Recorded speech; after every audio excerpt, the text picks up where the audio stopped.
Hey sis, today on the show, we're talking about scarcity, restriction, living less than. I want you to stop living restricted. You should be living abundantly. It's time to step into the best version of you. And that's going to require some discomfort. It's going to require some change. It's going to require letting go of what's no longer serving you. Enter that disordered relationship with food. But girl, you don't create abundance. Abundance is yours. You create limitations. And today on the show, we're going to talk about how you can stop living in scarcity so that you can start thriving with abundance. Let's go. Hey girl, welcome to the Her Best Self podcast. I'm Lindsay Nickel, former competitive figure skater and perfectionist, turned God-led imperfect boy mom and digital CEO. If you find yourself constantly thinking about food and wondering if you'll wake up one day free from the obsessive thoughts and behaviors controlling your life, then I've created this podcast for you because I know exactly what it's like to be a downright hot mess trapped in a destructive cycle of disordered eating. I finally found freedom, and you can too, girlfriend. So if you're ready to heal your relationship with food and body and break the chains of control and show up in your best health, then grab your favorite Tarjay journal and let's get to it so you can start living your best life as your best self. Today we're talking all things scarcity, all things restriction, because I want you to be able to shift the way you're doing life so that you can transform your life and show up as the best version of yourself and the most healthiest version of yourself as well. Restriction is the limitation or control of something. According to the dictionary, it is the state of cutting back, of reducing, and to have constraint. Scarcity is the state of being in short supply, to lack, to be insufficient. But sis, you weren't created to lack. You weren't created to cut back, to reduce, to have constraint, to limit, or to be in control of anything. In fact, your eating disorder, it restricts so much more than food. The problem isn't your ability to do what you need in order to find freedom. The problem is that you've been trapped in this cycle and you're starting, if not actually believing, that you can't escape it. But the good news and the truth is that you can. It's time to show up. It's time to walk in it. Life gives you exactly what you give it. Exactly what you believe to be true will be your life story. Not having enough time, not having enough money, feeling like you don't have enough love or connection from others, feeling like you're not happy, restricting calories, never feeling like you have enough. Sitting in the not enough, it bleeds into you not being enough. Maybe you overschedule yourself. Maybe you overexercise constantly. You have a total anxiety around loss or fear of the future or fear of failure or fear of loss. This constant cycle of not having enough is because of this need to feel in control, this need to create enough. But what exactly you are doing is enhancing the problem in the first place. The problem isn't that you don't know what to do to find freedom. The problem is that you're believing you can't escape from it. The problem is you're living in a mindset of scarcity, of lack, not having enough. Not having enough food, not having enough calories, not having enough time. Insert you're not enough. And when you sit in that for too long, it becomes this dangerous territory. Lack leads to more lack. And psychologists call this tunneling. As you devote more and more time preoccupied with not having enough or not being enough, there's less energy that your mind can spend devoted to actually getting what it is that you want in the first place.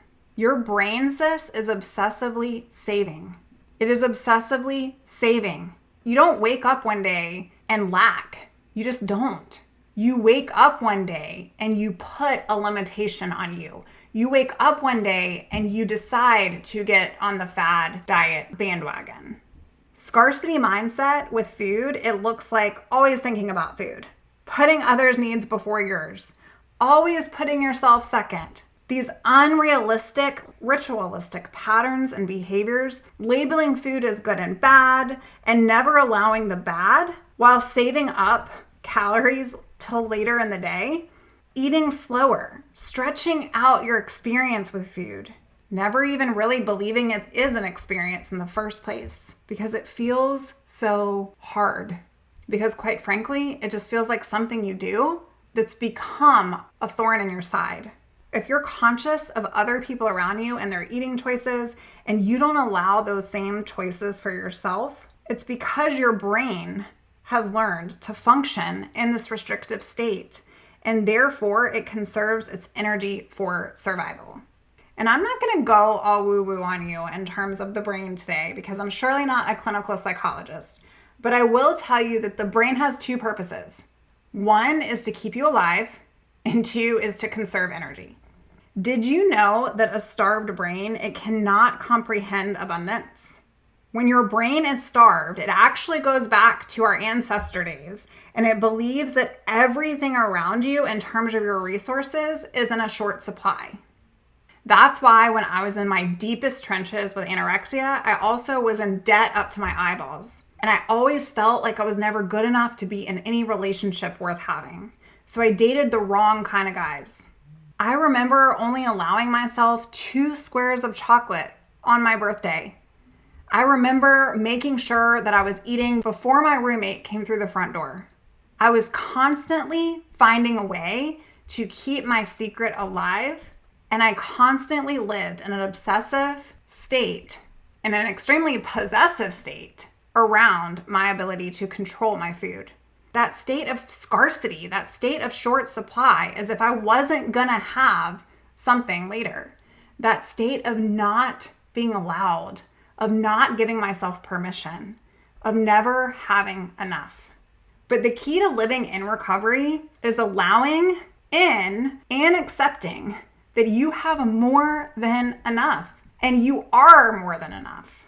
Because if you live in this constant state of scarcity, you will find that you actually begin believing the lie that you're not enough, that you're never going to be enough, that you'll always be this way. And what's the point of trying, because this is just who you are?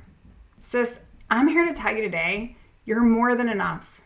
You're more than enough. When your brain trusts that it will get fed, it won't crave everything in your cabinet. You have to shift perspective from never enough, from fearing change, to always having the ability of abundance, to always being more, to always being able to do whatever it takes and strive to take on that ownership of creating the change that you want to see. So how do you change from this lack mindset, this limited mindset, to abundance? Well, you have to do 2 things. The only way out in recovery, I will say it all the time on the show, is through. And the only way to changing the scarcity mindset is honesty in action. Getting real clear with you. Owning your story. What needs to go? Being honest. Have you been living in the scarcity mindset? Have you been living in the cup half full mindset? Have you been living and looking for lack? Have you been living in restriction?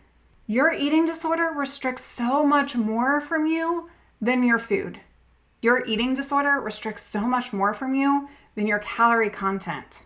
In order to change from this lack mentality to living into your very best self, you have to lay it down. You have to make a choice. You have to look for abundance. You have to seek possibilities. You have to get grateful. You have to surround yourself with the right people and invest in you and your health. You have to give yourself permission no matter what. And the truth is, when food is readily available, not restricted, not avoided, not bargained with by your brain, not justified, but allowed, it will move you from survival to living and thriving. The only way is eating enough and eating consistently. Restriction is your coping for certainty, because that's all the brain wants. It wants to keep you alive and it wants to conserve energy. And if it's running on fumes because all it's had is coffee, then how do you expect to function clearly? First off, to even look for abundance, to even seek possibilities, to even get grateful. Because when you lack energy, you lack motivation. You become discouraged. You invite doubt into your life. Your brain just wants certainty.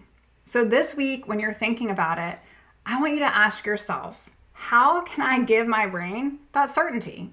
How can I give my body that nourishment? The reason that you're stuck, and I am just going to be real with you today, like it or leave it, choose not to listen, but the reason that you're stuck in these unhealthy behaviors is because you haven't changed who you are in the process. Instead of trying to change what you do, instead of trying to change actions, yes, I do believe that the only way out is through, and you actually have to do the action. You have to get honest with you and own your story, and you have to show up. But in order to change, you have to think yourself through recovery. Instead of trying to change what you do and the behaviors, you have to change who you are doing it. I'm going to repeat. Instead of trying to change what you do to control and fix this cycle of craziness, you have to change who you are doing it. John 10:10. The enemy comes only to steal, kill, and destroy. I came that you may have life and you may have it abundantly. Sis, you're an heir to a heavenly fortune. Stop walking around as if you were chained, slaved, and owned and consumed. You've just been believing the lie that you're restricted, that you lack, that you're in short supply, that you're insufficient, that you're inadequate. The way through, the way forward, the way to becoming the very best version of yourself is doing something today that that version of you would do. If I sat in my eating disorder, I would have been starved to death and eaten alive. Literally. I'm sure you can relate. In order to change my unhealthy relationship with food and free myself from my eating disorder, I had to shift perspective when I didn't want to. I had to change the way I was doing it. If you've ever wondered why people that have no money always feel like they have no money and therefore they don't have money, this is an example. When you don't believe it's possible for you, your brain cannot actually make it possible. That's why 40% of people never recover from this disease, because they don't believe it's possible for them. But sis, it is. It's so possible. But you have to start looking for that possibility. You have to start showing up as her. You have to look for abundance. You have to seek gratefulness. Surround yourself with people that you want to be more like. I'm not talking about comparing yourself to them, but surround yourself with where you're headed. Surround yourself with her. And then give yourself permission no matter what. Because you don't create abundance. It's not something that just drops in your lap. It's not something that you just wake up with the next day and you're completely healed and free from this disorder that's been lurking over you all your life, for years of your life. Scarcity is real. And if you sit with it long enough, you're going to lack more. You're not just going to wake up and have plentiful amounts. Restriction is real. The more you restrict, the more you're going to restrict. But in order to change that, get honest with where you are, shed what needs to go, and do something today that your future self is going to be thankful for. Restriction is your coping for certainty. So how can you give your brain that comfort, that certainty, and that knowing? Well, you can start eating. You can start eating enough. You can start eating more consistently. You can start showing up as that best version of you. Sis, I believe in you. I want you to walk in it today, and I want you to walk in it this week, because you are creating a new you. It's time to step into your power. And quite frankly, it's time to take your power back. I want to hear if you enjoyed today's episode. Come on out to www.herbestselfsociety.com. That's our free community. And if you're looking for support along the way and you want personalized private coaching that's going to help you go from struggling and barely surviving to thriving in life, I have a track record for helping women do just that. You can come on out to lindsaynickel.com. You can fill out a client application and I'll meet you there. I'll see you real soon. Bye for now.